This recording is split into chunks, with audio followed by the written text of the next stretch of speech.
for that introduction. That is one short, white Michael Jordan, if there's a Michael Jordan.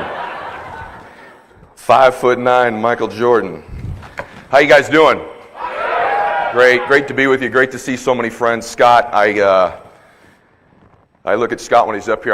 I love being in business with Scott. He's one of my great friends. I admire him. I actually don't know why I'm getting a little choked up talking about you. I don't know what it is, but I love you, brother, and enjoy every time you speak. There's certain people with our organization, and this group is. Am I getting an echo, or am I okay? Can you hear me okay? Okay, cool. This group kind of does this for me. There's certain groups I go speak to or people I listen to where when they're in front of people, I'm proud to be in our firm because they're also here. And it makes me feel good to know that the world knows I'm in business with these people. And that goes for Eric. That goes for Brian and Chris and Trevor and led by Scott and Mark Onstad over here, I recruited Mark when he was an airplane mechanic for American Airlines about 75 years ago in California. And now his sister Rachel's doing such great things. And so I just feel that way when I see you up here, and it makes me emotional. And then, when you've been in business with someone as long as I have with some of these guys, particularly Scott, you go through different life experiences together. It makes you closer, and they reveal things about their character that you didn't even know they had as you watch them go through things, and it makes you even more proud of them and more proud of who they are. So just want you all to know I feel that way about this group. It goes without saying that it's the most talented, gifted group in our organization. But it goes beyond that. There's a sense of pride for me that I'm associated with you. And I mean that very much. So thank you for having me here. I'm excited. I've been on this little kind of speaking tour for a while now. By the way, this is probably the smallest stage I've been on, Jensen, just so you know. I move around a lot. I'm not real sure how I'm going to pull this off. But you go to no expense, brother, and I want to tell you, it's impressive. I tell you what. I'm standing on a thumbtack. He's got his own guys over here doing AV. They're running over to the projector. I hope this thing was free. Otherwise, he pocketed a fortune on you, and you ought to look into his finances. But nonetheless, it's great to be here. Let me just see if I can even spin. All right, we're enough room to move here. Hey, I'm excited. I've been asked, hey, would you please talk about recruiting? I'd like you to talk about recruiting, and that's obviously something y'all ought to look into doing more of. But this group's been successful. What I want to do with you today, and I've amended and adjusted my talk kind of tailored to this group. And I want to make some points to you about things that have revealed themselves to me over time in business, and it's something that it will cause you to recruit more people. It will also cause you just to be a more productive business person. And I think success leaves clues. Do you kind of agree with that in business? So when you've been doing something 20 years, things start to show you their face of how you become successful, what the recipe is to become successful. And I've seen this. WSG's been so good to me. I mean, I started out, I'm going to talk to you about my beginnings in a minute, but I mean, a real young, immature, insecure, broke, goofy guy. That's how I began. And if you listen to me long enough, I could probably persuade you I'm a relatively intelligent person. And that's just not the case. I'm a well-read person, and I've been doing this long enough that I can pull it off and fool you. And I just want you to know that there are times still, not all the time, but there are times, didn't happen this morning, but it happened when I was in Florida, where I'm coming down an elevator to go talk to a room like this. There's 1,000 or 2,000 people in the room. And even now I go, I can't believe these people are going to write down anything I say. Do they really know who I am? They really know what a goober I really am on the inside? Do they have any idea? And so I want you to know that that's how I began. And to see what's happened to our organization, to see what's happened in my own life is a testimony of what's possible here. Our company right now is on one of the great runs any company in American business is on. I've been doing this 20 years. We are coming off with what you could argue easily was the best year in the history of our organization. Growth in double digits in recruiting, double digits in production. Cash flow is incredible. We just produced another $1 million earner last week. I believe that's 3 in the last 6 months. We've had a couple 750s. Entire companies don't ever produce $1 million earner. We produced 3 in 6 months, 4 in the last year. I think we've got another, I don't know, Joe and I debate it, maybe 20 that'll make $1 million that haven't yet next year in this organization. Maybe 50 plus people go over $500,000 next year in this organization. Our growth is, as other companies are shrinking, we're having this happen. It's so profound what's going on that It's a force beyond even my understanding what's happening with our company. It really is a movement beginning. It's not really a surge. I used to think, man, we're really surging. But somewhere around the second quarter of last year, our surge turned into a bona fide business explosion. If you look at the numbers for the last quarter, I mean, they're mind-blowing. You're talking about numbers at an 80% type growth clip. And to begin the year, we're up at 100% plus growth clip, 180 in some categories. That's pretty incredible on an organization of our scope and magnitude. Is it not? Yes or no? I got to tell you, I have friends of mine that are in other businesses that are successful people, and we're always debating our businesses, and I like to think I have a handle on why we're growing. So over the time I go, well, we sprinkled this in, or we did this, or we ran this campaign, or this compensation change, or this has happened. But now it's to the point where I can't explain it. There's a force happening. There's a momentum that you can't explain happening to our organization right now that you can't put words to. Momentum is really the pivot point in all great businesses. And that's what you've got to be able to create in your own, is this momentum. Momentum is this force that's beyond description. Momentum wins championships. Let's look at the major sports right now real quickly. The current NBA champion is the Dallas Mavericks. Do you think they're the most talented team in the NBA, yes or no? These guys go sweep the Lakers, the previous champs last year. Then they go on to the finals to beat this dream team of Wade, LeBron, and Bosh, and all this collection of stars. They win a championship. How's that happen? Were they the best team? Were they the most talented? They had the most momentum. They had a leader stand up, Nowitzki, and go, this is our time, get on my back. I'm grabbing 15 boards and dropping 30 on these fools every night. And we're going to get momentum. You guys do your job. I'm going to lead. We're going to get momentum and win. That's how I built my WFG business. That's how Childress built his WFG business. That's how you're going to build yours. Eventually the leader stands up, says, I'm going to do some freakish type things in a short window. Not forever, but I'm going to do some big things in a short window that's going to generate momentum. I'm going to become magnetic, and through that momentum, my little team that's weaker and not as talented defeats larger teams that are bigger and more talented. That's how sports works. NASCAR, Tony Stewart just won. He backed into the chase. He was the number 9 guy into the chase. He hadn't done anything all year. Gets in the chase, gets momentum, wins it. Baseball, the current World Series champs, the St. Louis Cardinals. They were 9 games out with 30 days to go to even get into the playoffs. Isn't that amazing? They qualify on the last day of the playoffs. They're down to their last strike twice, and they beat the Phillies, who are loaded. Then they go beat the Rangers with a payroll larger than theirs, win the World Series. How do they do it? Momentum. Green Bay Packers won the Super Bowl last year. They didn't even win their own division.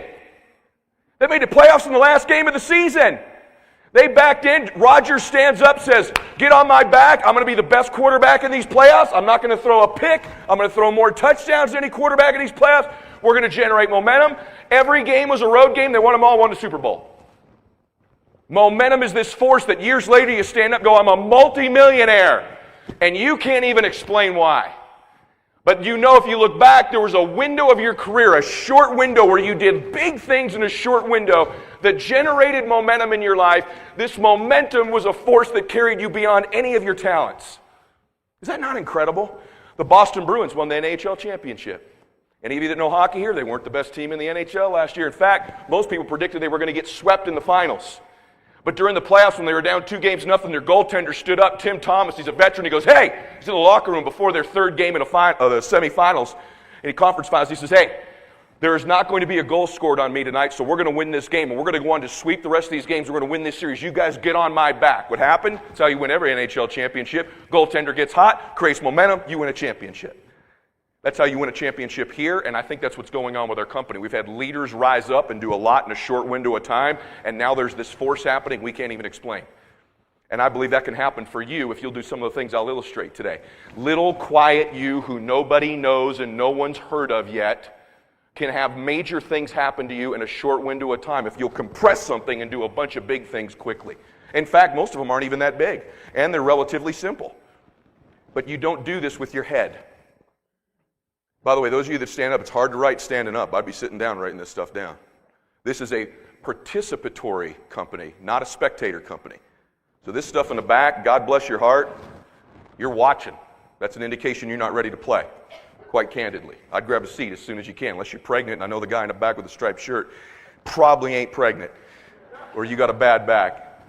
But you don't win in business. I'm glad all of you reacted. Thank you. You don't win in business with your head.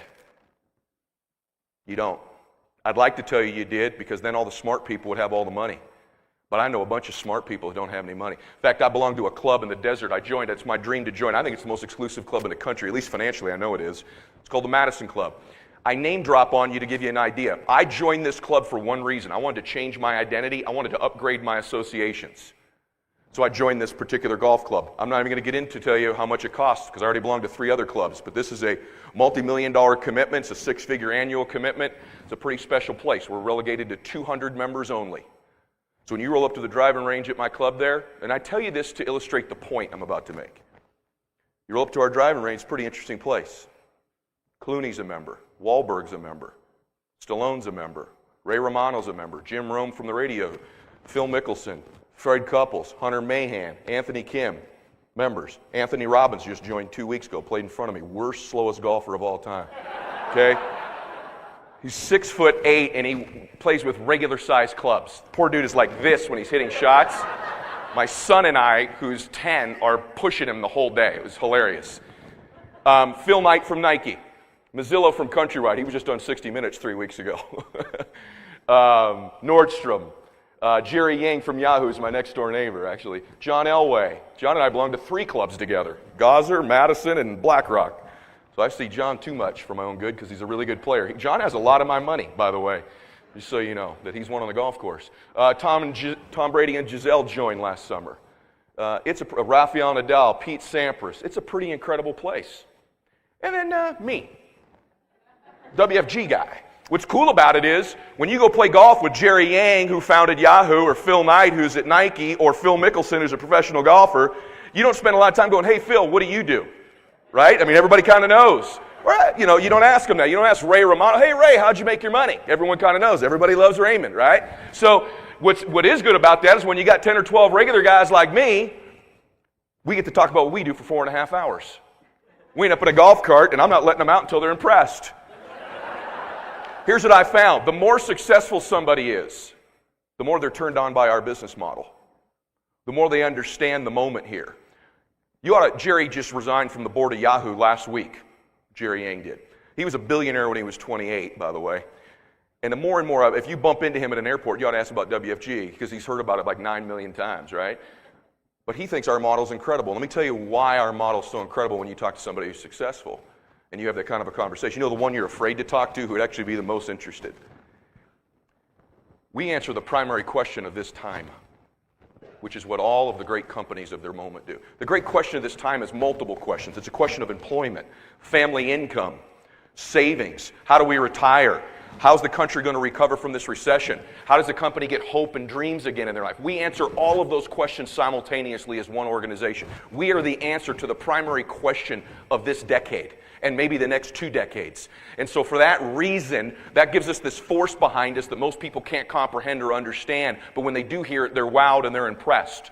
You don't win in business with your head. You win in business with your heart. You win with passion. You win with emotion. And by the way, you can convey emotion many different ways. Jerry's as quiet as they get. Phil Knight's a little kind of an extravagant guy. Tony's over the top passionate when you meet him, right? But I can tell you right now, when you're around these people, Wahlberg's a very quiet guy. Mark and I grew up in the same hometown. And we're same age. We're both left-handed. We both lift weights. He's an interesting dude. He's a very quiet guy. But when you're around him, you know he's passionate about his faith. You know, Mark goes to church 4 days a week, goes to confession 3 days a week, passionate about his family, passionate about the movies that he makes, passionate about his friends. But he does it in a very quiet way. Passion is conveyed different ways through different people. But if you were to cut open all these people, most of them won with their will. They won with passion. They won with courage. They did not win with their heads. Let me prove it to you, because you probably wouldn't take my word for it, because I'm just me, right? So there's a guy up there named Steve Jobs. The guy next to him is a guy named Bill Gates. Have you heard of either one of them? The two of them could argue which of them is the Henry Ford of our time. I'll take Jobs, but it doesn't really matter. And so I found a clip I want to play for this group. It's 1.5 minutes, I think, or something like that. Steve Jobs is going to illustrate for you the 2 keys of doing something great in business. You're going to think he was sitting in a WFG meeting when you hear this. So here's the Henry Ford of our time. Take a listen, if you guys. People say you have to have a lot of passion for what you're doing, and it's totally true. And the reason is because it's so hard that if you don't, any rational person would give up. It's really hard, and you have to do it over a sustained period of time. So if you don't love it, if you're not having fun doing it, you don't really love it, you're going to give up. And that's what happens to most people, actually. If you really look at the ones that ended up being successful, unquote, in the eyes of society and the ones that didn't, oftentimes it's the ones that are successful loved what they did so they could persevere when it got really tough. And the ones that didn't love it quit because they're sane, right? Who would want to put up with this stuff if you don't love it? So it's a lot of hard work, and it's a lot of worrying constantly. And here's part two. If you don't love it, you're going to fail. So you got to love it. You got to have passion. And I think that's the high order bit. The second thing is you've got to be a really good talent scout. Oh. Because no matter how smart you are, you need a team of great people. Oh. And you've got to figure out how to size people up fairly quickly, make decisions without knowing people too well, and hire them, and see how you do, and refine your intuition, and be able to help build an organization that can eventually just build itself.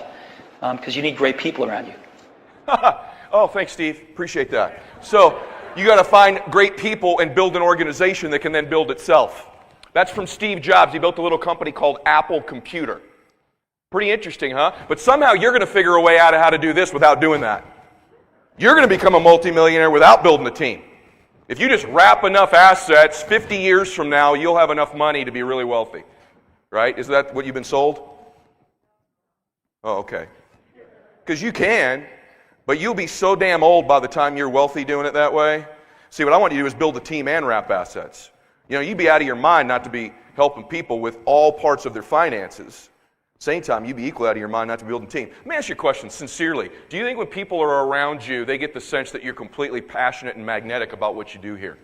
Do you convey that to people, or do you magnetize people to you? Because let me tell you, when you build a big organization, or even a little one, people think, well, I've got to have all the words, I've got to be the most sharp, I've got to answer every single question, then people will join me in business, then people will follow me. Or I have to go become really successful. Once I've made some money and people see how successful I am, then they'll go into business with me. Neither one of those is what magnetizes people to you. People gravitate to courage, they gravitate to passion, they gravitate to energy, they gravitate to heart. In fact, people will go into business with you and follow you when you are a rank failure if they see you busting it and trying to overcome adversity, because they're pulling for you so much they want to join you and help you. I built most of my great leaders in my organization when I was not successful, when I was not making a lot of money, because they saw some heart, they saw some courage, they saw some vision, and that gravitated them to me, magnetized them to me. That's how Jobs built his organization. And you could do exactly the same thing. I'll tell you a funny story about how I got started. Now, you may not believe me about this IQ thing. I'm not here to convince you that I'm stupid, but I'm going to be honest, because I'm not stupid. But I will say this to you. I think I have a lower middle level IQ. Not even in the average. Lower middle. I struggle to learn things. I have to work really hard at stuff. What a great blessing God gave me at not being intellectually gifted. Because it forced me as a young person to have to work so much harder than my peers. I learned the most important lesson. My son's brilliant. He's like his grandfather, who's literally a photographic memory and is a genius. It comes way too easy for him. I'm so worried that my son's not learning about working hard because things come so easy to him. My great blessing was my deficiency of lower IQ. Let me tell you how stupid I am. Okay? Now, before I tell you this, I've only told this story a couple times because it's that embarrassing and it's that hard to believe, but it's a fact. I was so bad in school, my worst subject in school was chemistry. Now, before that, my worst subject was biology, except my teacher, Mr. O'Dwyer, was so dumb. He taught there for 15 years. He gave the same test with the same answer for 15 years. And he couldn't figure out why everyone aced every test in his class for 14 of those 15 years. So I'm here to admit to you, God, don't strike me down. I cheated all the way through biology to get into chemistry. I mean, literally on these exams, I'm going A, C, E. I don't even know what the questions were on these tests. I'm not proud of that fact. It sets up the story for you. Then I get into chemistry, and I got Mr. Park. Mr. Park hated athletes. sat me right in front of the overhead projector and pontificated about every single day at how stupid the 6 of us were that were in his class that had chemistry. And I had about a 45% average on all the tests by the end of the year. I just couldn't get all this H2O, C3PO, whatever these things are, right? So finally, I'm going to flunk. And now I'm not going to get a baseball scholarship. Park calls me and he goes, look, you tried really hard. Tell you what I want you to do. I'm going to give you a D- just to get you out of here. And I want you to be my teacher's aide for the next year because I think I can pass you in that. And maybe you'll learn a little bit about what you should have learned this year. So he gives me a D-, gets me out of chemistry. So just know I left school hating sciences. Can't get it. Brain doesn't work that way. Forget about it, right? I get recruited. Let me tell you how successful I was because you're going to look at me now and go, hey, man, that guy's pretty successful. Maybe you may think that. I want to strip that away so we can have a real conversation. I want to strip away any sense that you might have that I'm different than you before I get into my message. So let me strip it away. It's going to take about that long. Okay? When I got recruited, let me tell you where I was living. I was living in my mom and dad's house in the bedroom I grew up in with the teddy bear I had since I was 10 years old and all my Little League trophies still on the wall. So I left that room that night and went to my first BPM. That's how successful I was. In fact, I put on the suit, the only suit I own, which I had worn to homecoming when I was a sophomore in high school. I had already graduated college by this time. I asked my daddy to tie my tie for the meeting because I didn't know how to tie a tie. My dad tied my tie. In fact, for 6 months after that, I unlooped that tie, took it over my head, put it on a hanger, and would put it back on my head for 6 straight months, never realizing I was the only guy in every single meeting and wore the same suit with the same tie for 6 months. Okay? I went down to the first meeting. There were 3 guests there that night. Here's the deal. The guy who gave the meeting was a guy named Mike Cerrone, and he was freaking pissed off there were only 3 guests. 2 of them were Filipino guys and me. 2 Filipino guys spoke Tagalog, didn't speak English. Now he's really mad. You got a 20-year-old doofus sitting in the front room, about to turn 21. I got a mullet haircut. I got business in the front, party in the back. I got my homecoming suit on with my dad tying my tie. I'm sitting in the front row here, and there's 2 Filipino guys behind me talking Tagalog the whole damn meeting. And he's pissed, so he's trying to get through this meeting. He opens up, goes through the company a little bit, and then I just catch this glimpse, and he says, acid management. That flagged me. I'm like, crap, chemistry, acid, right? Then he gets into, and then he just burns through these 2 pages of compounds, compound interest. I'm like, crap, of all of the businesses I go look at, this has to do with freaking acid, compounds, and chemistry. And rules of 72, and all these formulas, man. He just rips through them in like 4 minutes. This is a true story. My wife will testify to it. And then he gets into the compensation. He's talking about competing, and we got a leaders bowl, and you can win and travel and stages and people, and it's like professional sports. I went, that's my deal. So what I got out of the meeting was this guy was pissed off, nobody was there. Somehow it's got to do with acid and chemicals. And there's lots of competition going on, and I can win and be very wealthy. That's what I got out of the meeting. By the way, the other reason I was predisposed to think it was a chemistry deal is that about a week before I interviewed with my Uncle Mike was the vice president of a company called Sun Chemical Company, and I was afraid of that interview too because it had chemical in the damn name. What I didn't know is they were really an ink company. But even on that one, I'm like, damn, how's this work, Lord? I finally get out of college, and everything you're hitting me with has to do with chemistry. I go to this meeting, there's 2 Filipino dudes in chemistry, and my Uncle Mike's trying to get me into chemistry. So I go home, I call Christiane, I go, I got an interview in the morning with these guys, and they encourage partnership. We weren't married yet, we were just dating. I said, here's the deal. An element of it has to do with compounds and all the, the C2Os and all that stuff that you're good at, where there's these rules of 72 and all these different rules they got. But then there's these other parts like the people part, competing, influence of people, moving them. I can do that part. You do the chemistry, I'll do the people part. We get down to the interview. I'm interviewing with a guy that was my best friend's dad growing up. My wife's the daughter of a pastor. Her brother's a pastor. She can't lie, and she also has no filter to this day. No filter. She'll just check me right in front of you. He's lying. That's a lie. She'll just check you, right? So we're in the middle of the interview, about 10 minutes into it, and he's going through asset management, financial services, compound interest.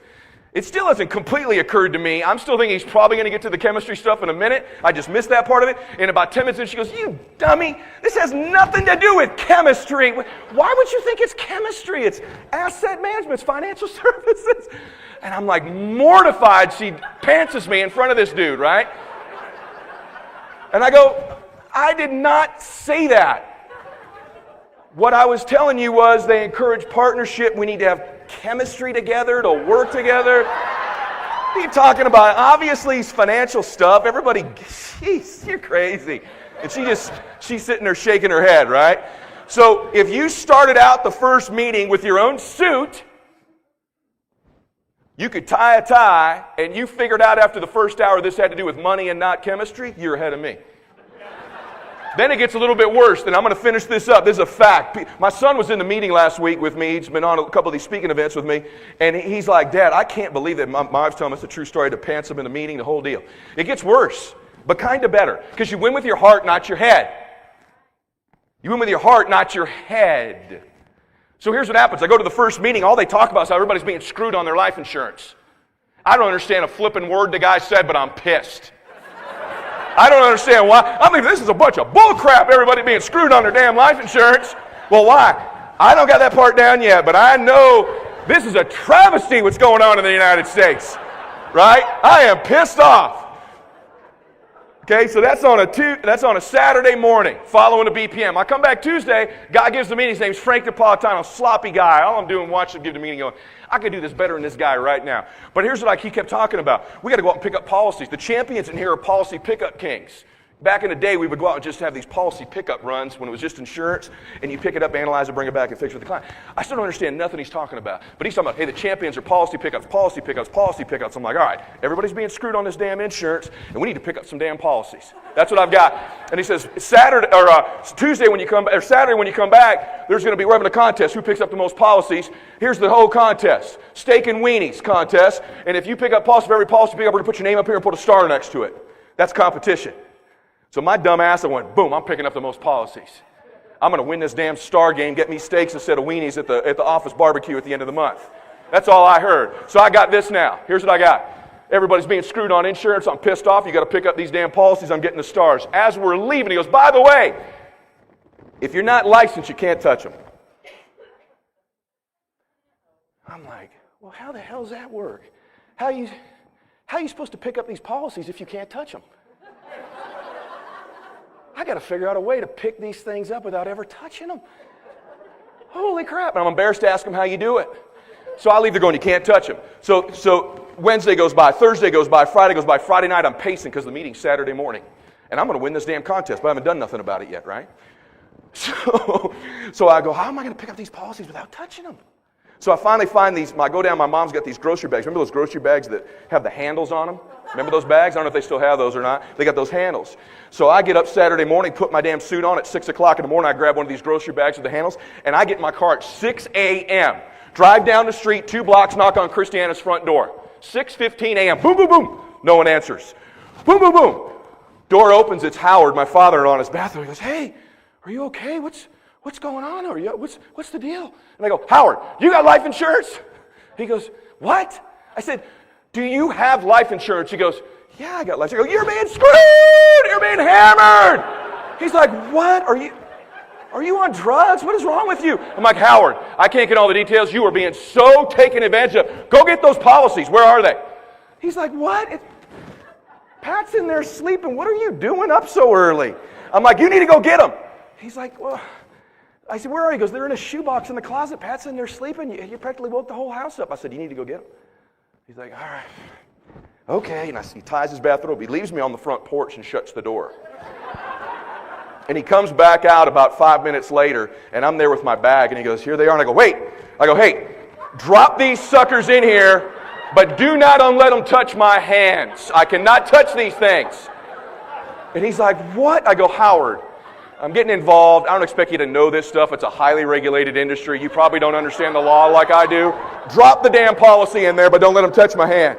Can you imagine seeing a 20-year-old dude at your front door in a suit on 6:15 in the morning? Can you imagine this? He's like, what? All right. And I start to go, and he goes, hey, do I get those back? And I go, I don't even know if you get them back. That's a good question. I'll look into it, though. I'll get back to you. We got a big meeting this morning. Get in my car, drive down the street. I go to Kevin Barton's house. He lives on Ano Nuevo. It's about 3 blocks from Howard. It's my dad's best friend. Kevin's my dad's buddy. Knows him through AA meetings. They've both been sober a long time, and Kevin's got one leg he lost in a car accident. He opens the front door about 6:30, boom, first thing, and he hops over to the front door. He goes, hey, man, what's going on? I go, hey, you got any life insurance? He goes, yeah, I got life insurance. I go, dude, you're being completely hammered on it. He goes, I am? You're kidding me. I go, dude, it's such a screw job. You wouldn't even believe it. I said, go get your policies and put them in this bag. Now you imagine this? Totally certain. He didn't even ask me a question. Not like, why? What are you doing here? How's all this work? He's like, well, shit, all right, I will. And I remember this visual, him hopping away in his bathrobe. Fool comes back, hopping back to the front door, dead serious. And I'm like, hey, don't let him touch my hands. Drop them in the bag. True story. He didn't ask a damn question. He's like, got it, brother. Puts them right in there. Said, I got to go. I'll see you. He doesn't ask me nothing. He doesn't know where I'm going, why he's being screwed, not a word. I drive a half hour over to Ontario, go to my grandmother's house. She opens the front door. It's about 7 o'clock now. Grammy. She opens the front door. She goes, hi, darling. I said, Grammy, I said, do you have life insurance? She goes, don't you look handsome in your suit this morning? Look at my little grandson like a little businessman. I said, thank you, Grammy. Do you have life insurance? She goes, yeah, I think Grampy and I had life insurance. I said, what type you got? She goes, Snoopy. I go, oh, no, Snoopy? That's the worst crap, Grammy. I said, you're being totally taken advantage of. I need to get rid of this stuff for you. She's like, you do? She goes, well, come on in and let's have some breakfast and I'll go find those policies for you. So sure enough, she makes me breakfast and I remember her setting the policies down next to the bag. And I remember as I'm leaving going, hey, Grammy, will you do me a favor and pick those things up and put them in the bag for me? Because I can't touch them. And she does it for me. So I pick up 4 sets of policies that morning before the meeting. And I get into the Mo-Zone, kind of working around the room. I'm proud as you can imagine. I got this bag full of policies. All right? Ain't touched them. Conrad Zamora, this dude walks up to me and goes, hey, man, what's going on? What you got in the bag? Because, by the way, I went out and did what they said to do in the meeting, which none of you do and nobody else does. I actually did what they told me to do, didn't I? Naive, coachable, heart, all that stuff. You smart people don't get around to doing nothing.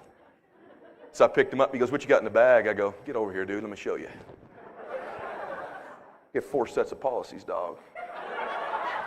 He goes, hey, man, didn't you hear them? You can't touch those policies. You're not licensed. I go, Conrad, come on. You think I'm stupid? You can fingerprint them, dude. There's not a print on these policies. He goes, no, stupid. You're not licensed. You can't pick them up at all. You can't do this. There's Social Security numbers, financial information, bank account numbers in there. You can't touch that stuff unlicensed. I'm like, you're shitting me. I got 4 sets of these suckers. And I literally left the meeting and redistributed these things at about 11:30 in the afternoon. In the next week, though, 3 of those 4 became clients of our organization. So I got field trained that way. See, heart wins, head doesn't. Because in every conversation, the more passionate, more certain person always influences the less. Not the smarter, not the one with the better words. The more passionate and more certain wins every exchange. Now, some of you, God bless you, and I'm going to take a shot at you. Some of you, you've been in here 5-6 months and haven't been on 4 appointments. I did it in a Saturday before the meeting because I won with heart. That dumb guy went on in his 20s to make $6.5 million in his 20s in this business. In my 30s, I made $34 million. Made another 25 with the money I made. My goal in my 40s is that I make $100 million here, and I make another $100 million with my money. See, I didn't know it at the time, but I kind of signed in my 30s, I signed a 10-year, $34 million contract with WFG on a 1099 with no agent, with continually increasing income. But I started out not even understanding the business model and going out and leading with my heart, and I never stopped. Along the way, I picked up enough knowledge to sound coherent and sound smart. See, when Scott tells you this is big-time, serious business, some of us here have become some of the wealthiest people in the country at our age and have associations of some of the most powerful, wealthiest people on the planet because of our association here. So although it's funny how I started, it's not so funny how it's turning out, does it? I'll be disappointed if I don't cash flow a lot more than that this year with the momentum that we have. I became financially independent before I was 35. I became stone wealthy before I was 38. And now we're piling it on and doing some incredible things for other people in our lives and our family. And I've never had another career other than here. I've never made another dime other than here and the money I've made here through WFG. So when people tell you this is one of the most powerful business models in the world, it is. And I don't know about you, but when a guy with my IQ can go make the kind of money I've made, and a guy like your IQ only makes the money you make, maybe you ought to make a change and sit down and take some notes when I'm talking. Maybe you ought to get serious about this business if you are sitting down. Maybe you need to make a shift. Maybe it's time to get really serious.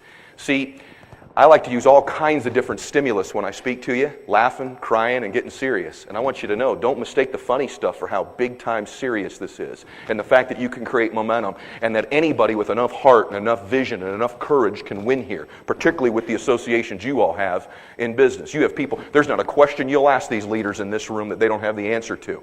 They are then plugged into one of the most powerful organizations with the most incredible brand reputation, incredible backing in the entire industry, regardless, actually, of just the financial services industry.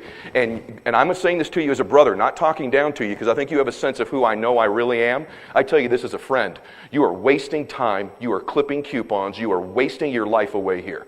Now, I don't have any belief that your life's terrible.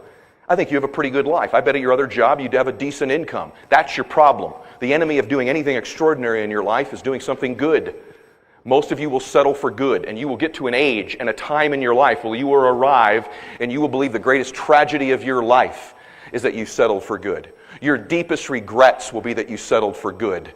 Your deepest regrets will be the times you didn't show courage, you didn't show vision, you didn't live with passion. You will eventually awaken and have an awakening in your life and find that you wasted your entire life expressing it in a way that is not worthy of who you are. I am not going to do that in my life. I make mistakes every day. I don't have all of the gifts that some of you have, but the one thing that's going to happen when they click my lights out is I'm not going to look back and think I didn't express my life with passion. I didn't express my life with vision. I didn't inspire people around me, and I didn't go for it. When they plant me in the ground, when I'm done, I will have maxed out whatever small gifts God gave me. I don't want to die with regret. I don't want to die with concern. I want to transform this company. You know, the transformation we've gone through is rather staggering. I think you can recruit. We went back. Now, Scott was involved in this process. Why don't you think about something? Aegon paid a fortune for the selected assets of this thing a long time ago. We get a CEO in here and President Joe who's got, hey, what do we need to do? He starts sitting down with a guy like me and says, I'm putting you in full time. In fact, why don't you just take charge? And he gets ideas from Childress, myself, Matthews, others. Eric's now a part of that brain trust. And I start pouring on him what I think needs to happen in this organization to give it momentum. And you know what he said? I think we got Scott Hamm in place, who's got Stonehawker's old position. I think we can get these things in place. You imagine we had to go back and re-recruit Aegon, re-recruit Transamerica. We went back to him and said, hey, here's the deal. We don't like how we're being compensated. We'd like you to up the ante, give us another 12, 15 points that you already keep. By the way, it'll cost you about 25, 30 million bucks a year to do it. You think most corporations come back in this kind of a market with what stock's going and going, all right, we'll hand you voluntarily over $30 million we already keep. They don't normally do that. Why would they do that? They were recruited. Do you think I had a whole bunch of facts and figures to give them? I had to give them passion. We had to give them vision. We had to give them strength. We had to give them confidence. We had to go re-recruit Aegon Transamerica. Then we come back. They finally say yes. Here it is. Then they let us design the compensation. Then we come back and say, hey, by the way, we've got some stuff on the internet we don't like so much about our brand. So I know you spent all this money on branding and NASCAR and all this other stuff, but we'd like a chance to have our guys have their own brand. Put their own name on their business card. They go, we've never done that in the history of this thing. There's no way we'll do it. Thanks. And we overcame the objection. We went back again and again and again and recruited them again and again and again. And they said, okay, but you better go grow this thing. So we went back and grew it.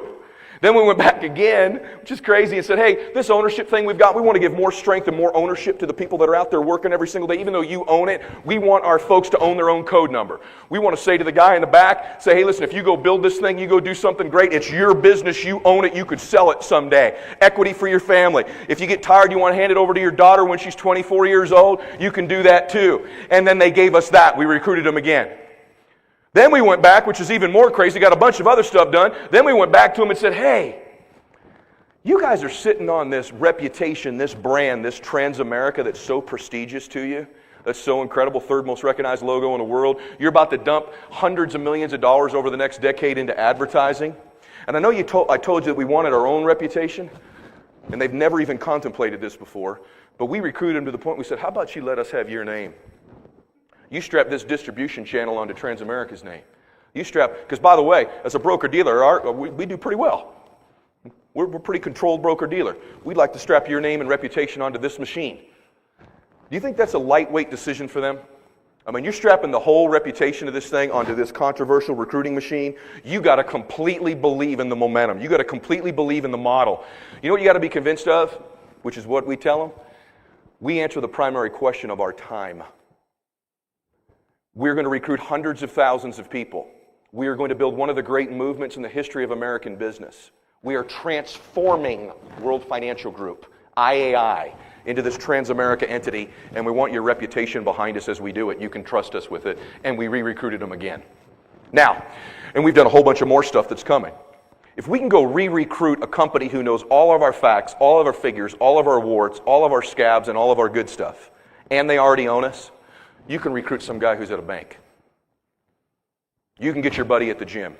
You can talk to someone at your former CPA firm. You can approach your attorney, can't you? Because the people with the most knowledge, the people who are paid to analyze this stuff, the people who, heck, the guy who gives all the presentations to all the dadgum analysts used to be our general counsel. They know all those facts and figures, and they're on board with us. We are transforming World Financial Group into this movement, into what I believe is the Apple of this era. How do you move things with passion? Steve Jobs is a programmer, but he wasn't a great programmer. He's not the smartest guy in the world. Jobs is a visionary. Jobs is an inspirer. By the way, not all that loud. He's a mediocre public speaker, but when you're around him, his enthusiasm was infectious, is what people tell me. It's what Yang tells me, is his enthusiasm was infectious. What was the pivot point, though, for Apple? The pivot point for Apple was his recruiting ability. He had his company, they were doing pretty good, they had some ups and downs, and he had his eye on talent, the big dog. He wanted this guy named Scully, who was the CEO of Pepsi at the time. He's got this little Apple computer thing he starts in his garage. For 3.5 years, he's trying to recruit Scully to leave Pepsi to come to Apple with all these kids. Jobs at that time, they say, wasn't even showering regularly and was malodorous in his presence. Seriously. He was so arrogant and so focused on what he was doing, he'd forget to shower or put deodorant on for 7-8 days at a time. And he's going to go recruit the CEO of Pepsi. So over 3.5 years, Scully says, no, thanks, no, thanks. Jobs is after him. He finally gets pissed. Jobs is done chasing this guy. But he didn't take the first no or the second no or the third no. And he keeps giving him all these intellectual presentations. He finally decides to go emotional. He calls Scully, gets an answering machine, because there wasn't even voicemail then, and he gets Scully's answering machine on a Monday morning. And he gets it and he says, hey, Scully, you imagine this, you're calling the CEO of Pepsi. Guy's already worth $100 million. You're friggin' Steve Jobs, you forgot to shower. That's how some of you feel approaching your recruits. He says, hey, Scully, listen. If the rest of your life you want to spend it selling sugar water to kids, and that's who you think you are, stay there. But if you want to come change the world, you call me by noon today. This is your last shot. Click. That's an emotional appeal. That's a certainty appeal. This is an important appeal, as Scott said. Go over the top once in a while, as Scott told you. That's over the top, isn't it? Scully says he sits and plays the message 3 times. He's sitting back in his ivory tower. And he calls him back at 11:15. And he says, I want to meet with you. Come to my home. Let's work out the details. 2 weeks later, he resigns from Pepsi and becomes the CEO of Apple. That's how you recruit people. See, there's a level of importance that needs to be conveyed. Let me explain this to you. Let's say I call Childress here, and he kind of gives me the brush up. Hey, Scott. He says, hey, man, I'm busy right now. I'm in a meeting. I'll call you back. And I go, okay, and I let him brush me off. He doesn't call me back. So the next day I call him again. He says, hey, buddy, got someone sitting right here in front of me. I'm sure, let me give you a buzz back. And he hangs up on me again. Let's say he says that. Third time I call him back, he pulls the same thing on me, sends me right to voicemail. You ever have that happen? Fourth time I reach him, block number, right? He picks up hey, Scott. He goes, hey, man. I said, no, stop. The reason I've been calling is, I don't know if you heard or not, but my dad's got cancer. Surgery is Friday.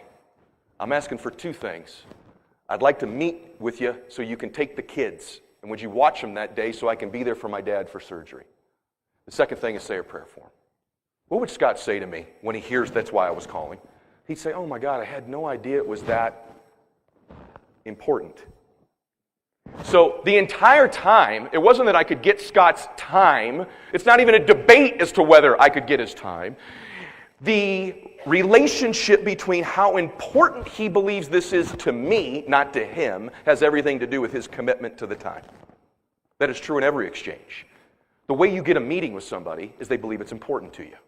And if you miss, you got to raise the ante and make it more important to you. And there will become a threshold where they know it's important enough to you that they are willing to meet with you. See, the great recruiters, the great builders, the great ones in our business are not great at words. They're great at conveying certainty, passion, and importance. There is nobody you can't meet with. There is nobody you can't meet with. There's only your degree to communicate importance to somebody about the meeting. I learned this secret probably about 6 years into the business as I struggled with recruiting and was pretty good at producing. And I wanted to begin to build an organization. My heart began to change when I placed the same or greater importance on changing that person's life and building my enterprise, as Jobs talked about, as I did just helping them with their finances. As I raised the level of importance. So let me ask you a question directly. Could you in your game of WFG begin to raise the degree of importance you communicate to people? Yes or no? To the extent you do that, you'll be magnetic. And when you get with them, there's got to be a part of your mind that says, I'm going to say these words, I'm going to lay out the presentation, but my primary job here is to get them to understand how passionate I am about this, how much my heart's in it, and the reason my heart's in it, and what my real passion is about it. And when you do that, 9 out of 10 times you become magnetic and you produce a result. It's all about transformation. See, what we really all want is we want to transform our own lives, don't we? We have a life we have, and we'd like to transform it into a new one. We had a WFG, and we're transforming it into a new one. Life is about that transformation.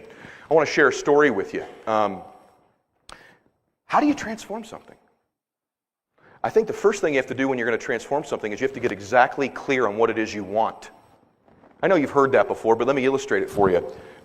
If I said to you, think about Christmas. Think about Christmas. Do that for me. Think about Christmas. Did you get it? Okay. What did you see? What did you see? Saw a Christmas tree? Anybody else? What you see? See Jesus? See presents? See your kids? See Santa? You saw something, family. But did you see something? You saw something, didn't you? You want to know why you saw something when you thought? Here's a revelation for you. This is serious. You know why you saw something when you thought? We think in pictures. The only people who don't think in pictures that walk this earth are people who were born blind. Everybody else that walks this earth thinks in photographs, thinks in visual images. If I said to you, I want you to think about the worst day of your life, the tragic day of your life, the passing of someone you loved, an accident you were in, a divorce, something like that. Think about that for a minute. Do you have that in your head? Did you see a picture? You did, didn't you? You saw a person. See, here's the deal. Once we grasp the concept that we think in pictures, the key to our existence and changing our outward existence is changing the pictures we hold inside our head. When we can get, Hubert Humphrey used to call it dreaming while you're awake. That's cheesy language for controlling the pictures in your head. When you begin to take control of the images in your mind, get clear on exactly what you want, and it becomes repetitive, you begin to produce it externally.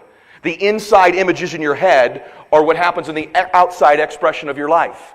So for most people, the outside of the expression of their life is just a mediocre hobglob of worries, fears, some ups, some downs, because that's the pictures that run through their head. The champions of life, the people who create a transformation in life, begin to be conscious of trying to program into their head over and over. It's just a thought, thinking the pictures of clarity of exactly what it is they want. Does that make sense to all of you? Say yes.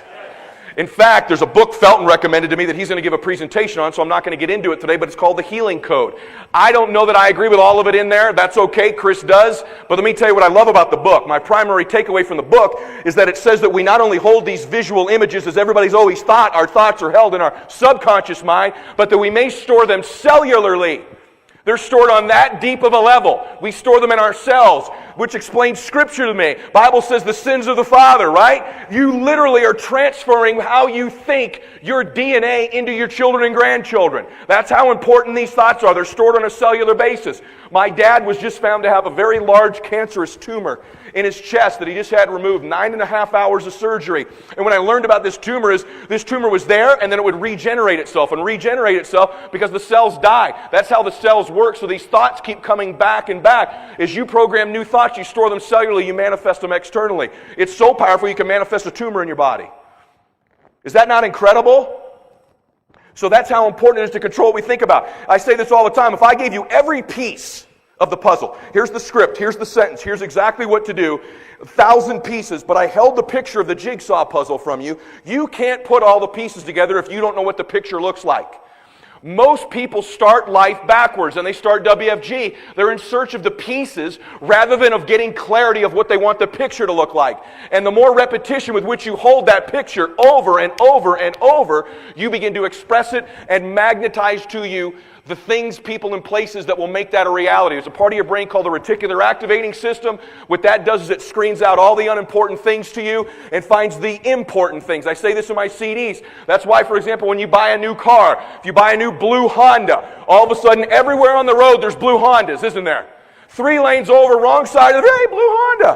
Why do you all of a sudden see these cars? They were always there. Because when an image is held in your mind, your mind goes to find references to support it. And if you don't hold it in your mind, the blue Hondas walk by you all the time. Just like great recruits, great leaders, and great clients. But when you hold them in your mind, you find your blue Hondas. This has been the key to me becoming a multimillionaire. It's not rocket science. It's hold the pictures in your head you want. Get clear on what you want. Let me tell you how important this is. My wife and I, is that good stuff, by the way? Yes? My wife and I, I love her, man. I met her in kindergarten, so she knows everything about me, right? And I know everything about her. I love her. In fact, I'm at a point in my marriage, honestly, where I'm more in love with this woman, more attracted to her, think she's sexier, hotter, smarter, cooler than I ever have. I miss her more when I'm gone. I can't even tell you. Use times in your marriage. I'm gone, a day or two. I miss my kids. And, I miss honey. I mean, my heart aches when I'm away from her right now. God just put this thing on our family. It's awesome. I love her. I dig her, man. But I don't like her all the time. First off, she wins every conversation because she's more certain. She can be completely wrong about something. You take a Latino woman who's completely sure she's right about something, let me just tell you, just surrender, dude. You're losing the conversation. Okay? It's just kind of like the more certain person wins every conversation. Let me give you an idea of my wife, and this will make a point for you. It's pretty funny. You think once you get wealthy, you go to all these fancy restaurants. We do once in a while, but I got kids. Max is 10, Bella's 9. So we go to a place called Wood Ranch Barbecue. We've been there probably 60 times, okay? Maybe 65 times. So here's the way I am. I'm intense. Can you tell I'm a pretty intense person? I'm pretty intense. I like to get things done. Let's move on to the next thing. Rock and roll. Here we go. My wife is the baby of a family of 7 kids. She just likes to take her time and chill. We're a good balance, but woo! Can it bump sometimes, right? I'm very directed and certain, and she'd like to not have a plan. Okay? So, for example, like Hawaii's in 2 weeks. If you put a gun to my wife's head right now and said, how are you getting there and which hotel are you staying at? In fact, what island are you going to? She has no idea. She will literally read this ticket, get on the airplane, and be shocked when she lands that someone's there to pick her up and take them somewhere. I swear to you. That's how much she doesn't like to plan. So here's the deal. When we're deciding to go to Wood Ranch Barbecue, because I've been there 60 times, I know the minute Max goes, let's go to Wood Ranch, I already know what I'm going to eat. It doesn't take a whole lot of decision. I don't need to be indecisive. I'm very clear on exactly what I want, aren't I? We've been there 60 times. They don't change the menu. My wife's a little bit different. So we'll get into the dadgum place, sit down, and I already know what's about to happen. Server will come over, ask a question. They'll go right to Max first. Max, what would you like? Max will say, I'll have the usual. Give me the ribs, mac and cheese, and a Coke. Done. Right? Fired over to Bella. She's kind of shy. We're teaching her to look people in the eye when she talks to them. Come on, boo-boo. I'll have which she always gets, I'll have a hot dog and mac and cheese and a Coke. Yay, Bella, good job. All right, here we go. Ma'am? Jesus, Lord have mercy. Here we go. Here it comes. Oh, whoa, why do you do this to me? You're always in such a hurry. Why don't you just enjoy things? I haven't even had a chance to look at the menu. I'm like, we've been here 60 times. And not like they got Chinese food or we're going to get sushi or Mexican. Come on, they got steak ribs and some chicken. Oh, God, I don't know why you're so, gosh, I hate when you're like that. Lord, please, patience, Lord, please.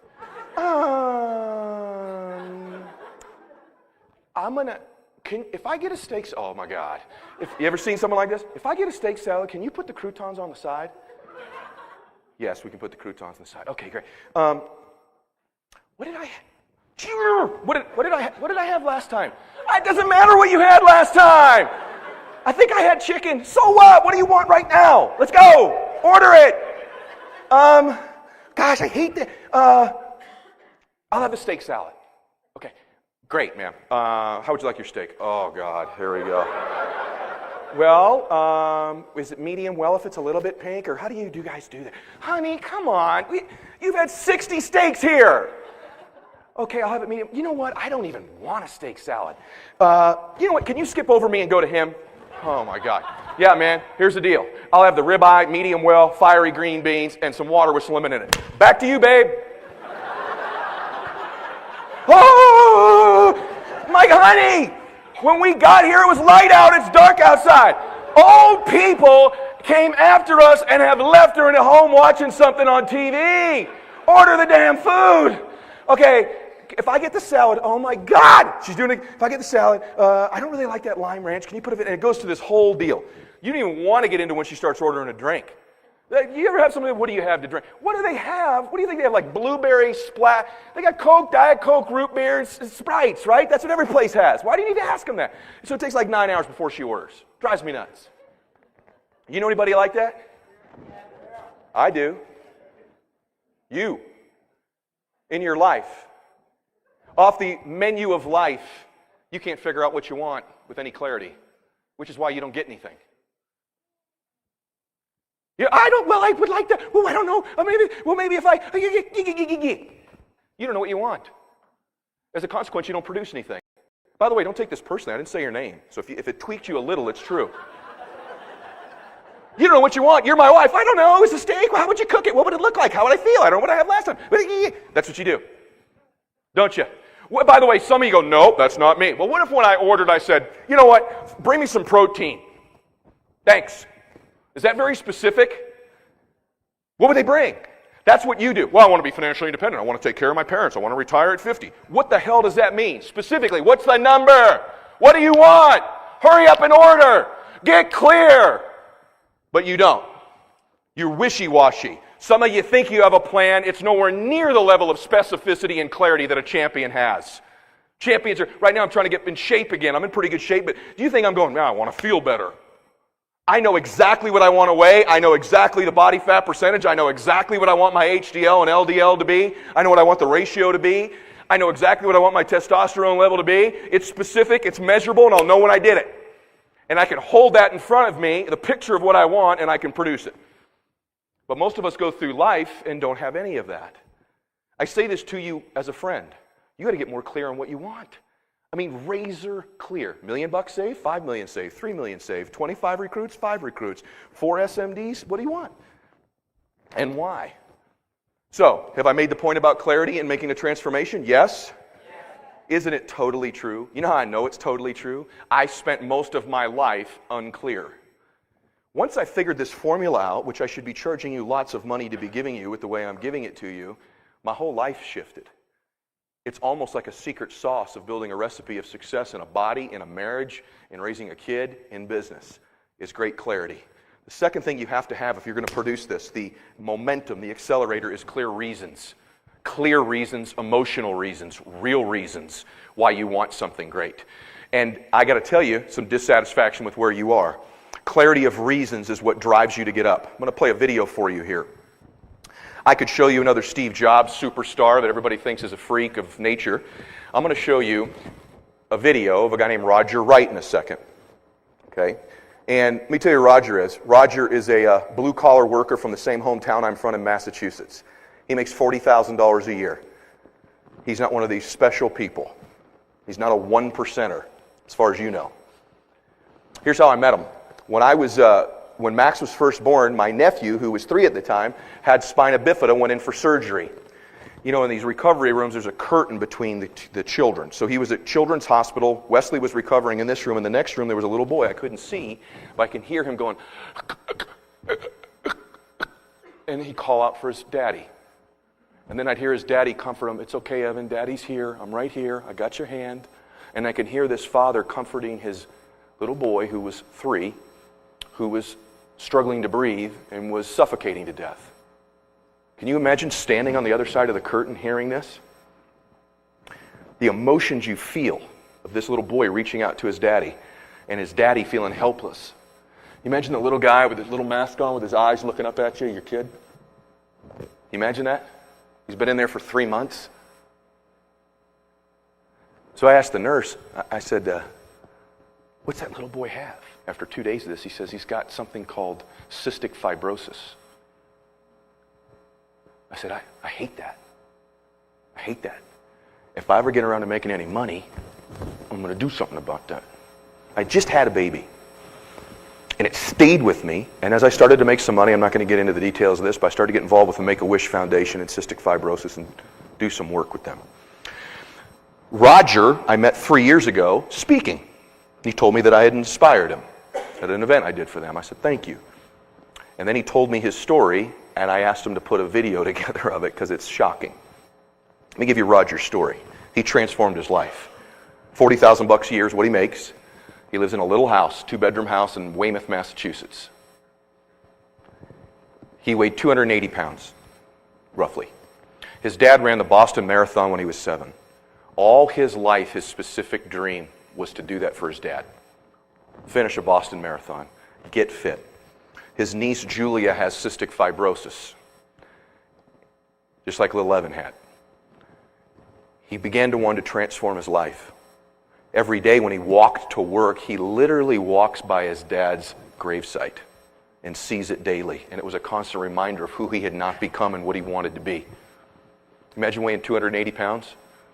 And he had to have the courage to go change his life. He knew exactly what he wanted. He wanted to run that marathon, and he wanted to raise that money for Julia. He had clarity of what he wanted, and he had huge reasons to do it for his dad, who had since passed, to do it for himself, and to do it for Julia. So I want you to watch this. I think you'll be shocked what happens in 8 months. Go ahead.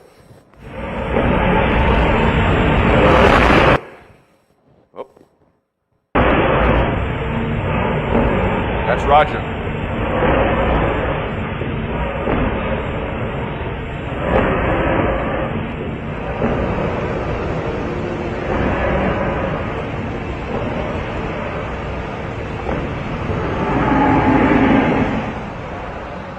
When you try your best but you don't succeed,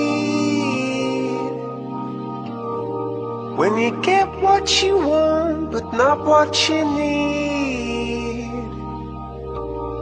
when you feel so tired but you can't sleep, stuck in reverse,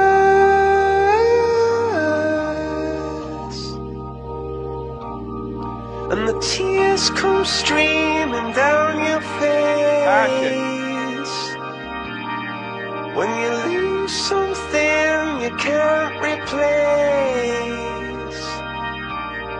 when you love someone but it goes to waste, could it be worse?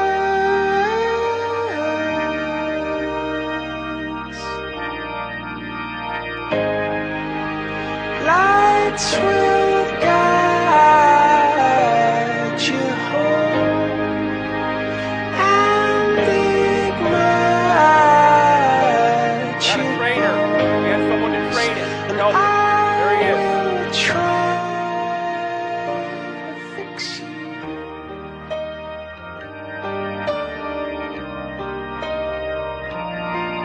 And high up above or down below, That's the first day. That's the first step. when you're too loved to let it go. But if you never try, you'll never know just what you were.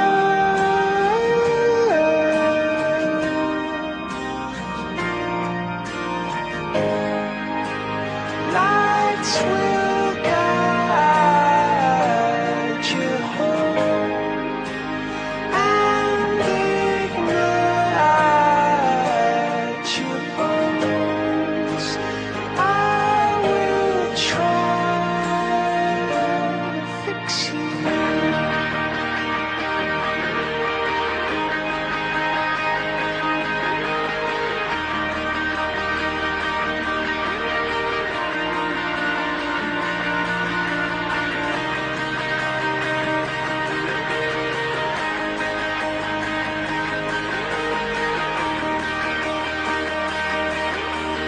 Eight months later, same guy.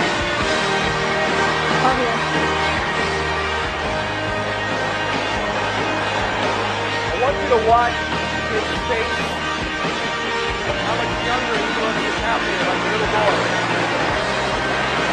He's the one who got up and did the work when it was raining. He did the laughs. He's the one who got up and did the work to make this happen. This is the work.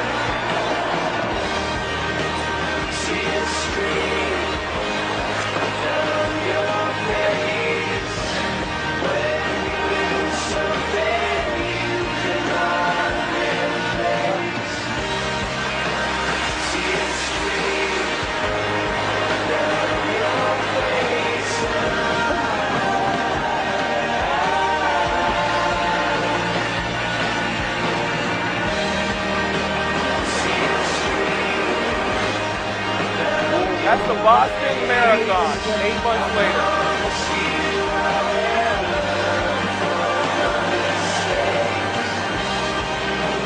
Look at it.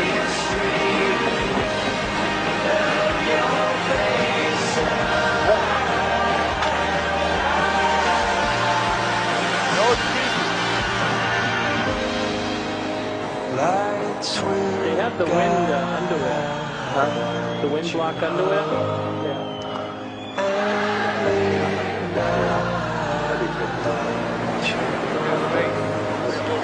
I will try to fix you. Give Roger a round of applause. That's my boy.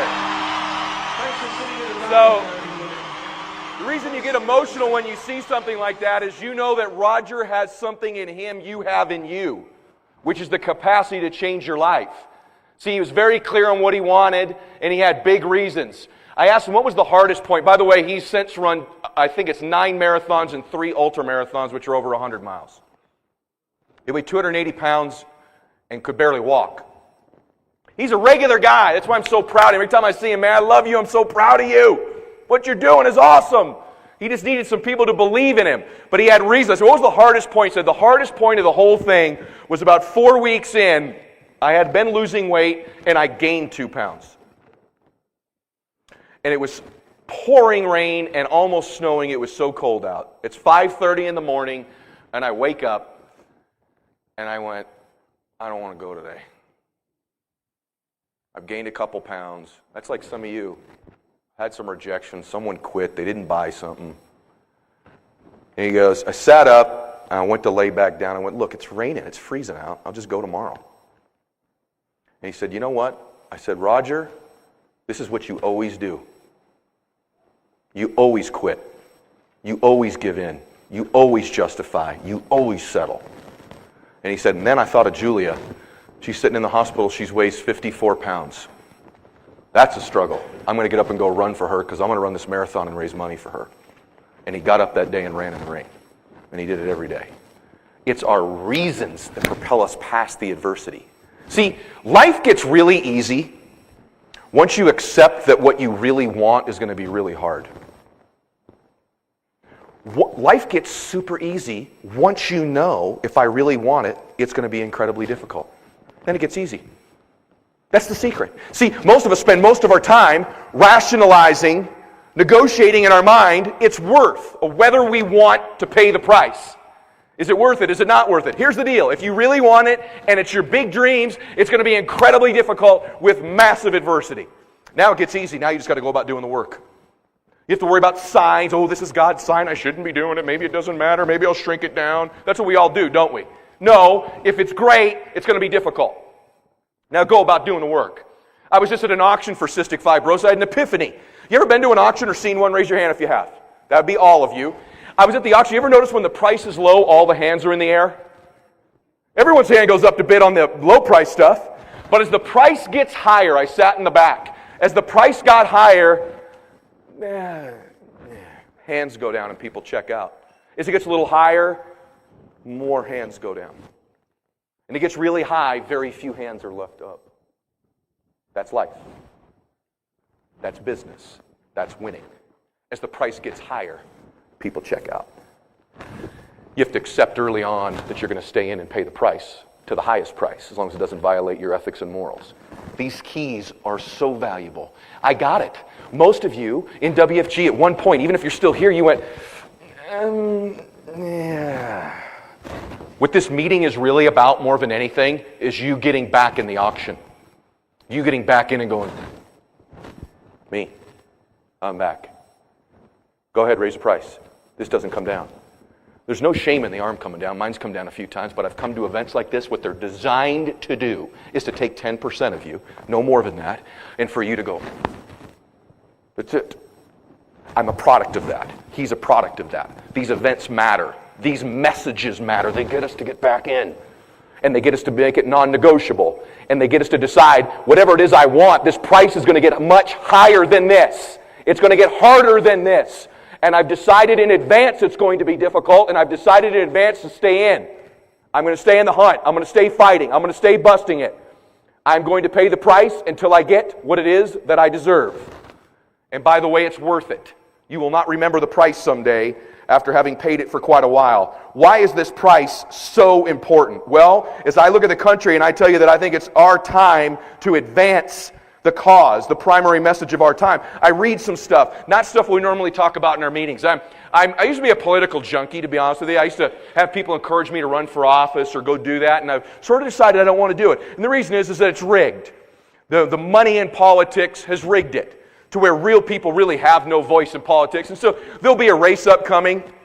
I know a couple of the candidates personally. I've met the president once. I kind of got it. One guy is going to say, rich people are bad, we need to take more of their stuff and give it to you. And the other guy is going to say, no, we shouldn't, we should make government smaller. And he doesn't even really mean it. And so it'll just be another exercise in futility. Goldman Sachs backs both of them. It's the same deal. Right? Same money behind both guys. That's what's so funny about politics now. 70% of the money is behind both guys. The game's rigged. So I don't really care. But here's what you're not going to hear them talk about. You're not going to hear them talk about poverty.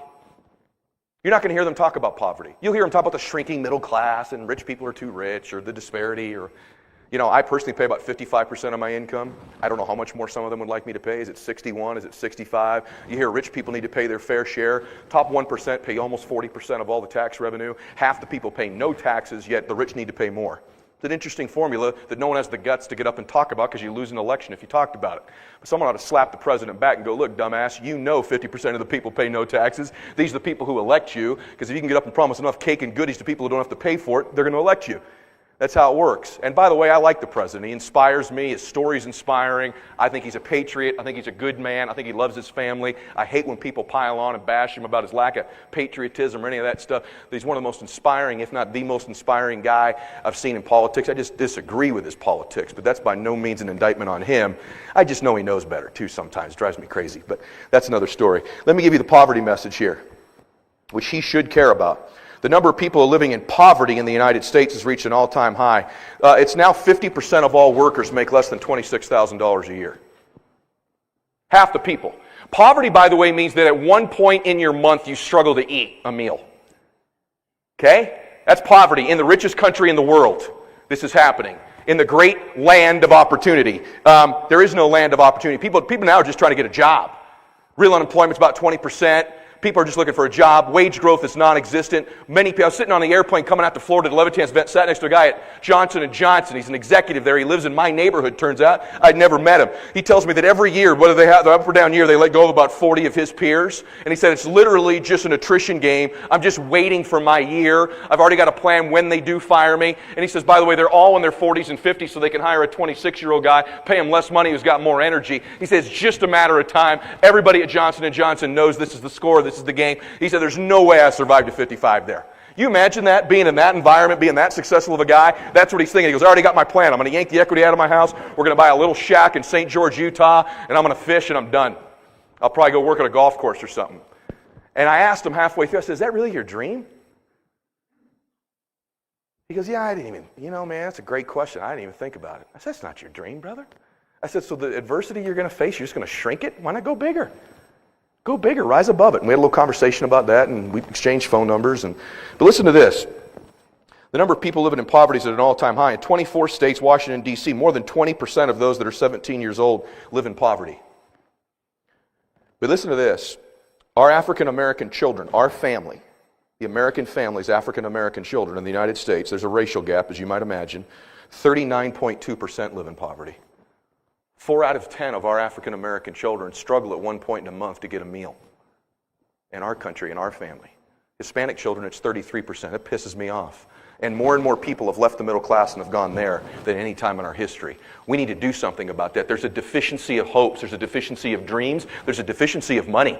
There's a deficiency of something great happening. And you know what? Life isn't about just surviving, as I told this guy.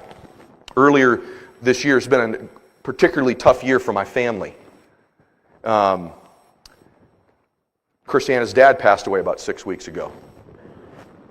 And he was like my second father. I met him when I was 5 years old.